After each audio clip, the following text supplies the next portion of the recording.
நாளுக்கு நாள் ஏற்ற இறக்கத்தை சந்தித்து வந்த தங்கத்தின் விலை இந்த வார தொடக்கத்திலிருந்தே இறங்கும் முகத்தில் உள்ள நிலையில் தங்கத்தின் விலையானது இன்றும் சற்றே குறைந்துள்ளது. சென்னையில் இன்று 22 கேரட் ஆபரண தங்கத்தின் விலை சவரனுக்கு 560 ரூபாய் குறைந்து ஒரு சவரன் தங்கத்தின் விலை 1,06,640 ரூபாய்க்கு விற்பனையாகிறது. கிராமுக்கு 70 ரூபாய் குறைந்து 1 கிராம் தங்கத்தின் விலை 13,330 ரூபாயாக நிர்ணயிக்கப்பட்டுள்ளது. தங்கத்தின் விலை குறைந்துள்ள நிலையில் வெள்ளியின் விலையும் இன்று கணிசமாக குறைந்துள்ளது.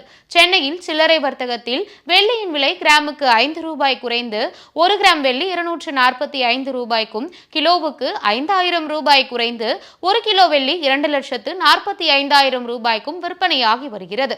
சேமிப்பின் அடையாளமாக திகழும் தங்கத்தின் விலை இந்த வார தொடக்கத்திலிருந்தே இப்படி படிப்படியாக குறைந்து வருவது நடுத்தர மக்களுக்கு நிம்மதியை அளித்துள்ளது.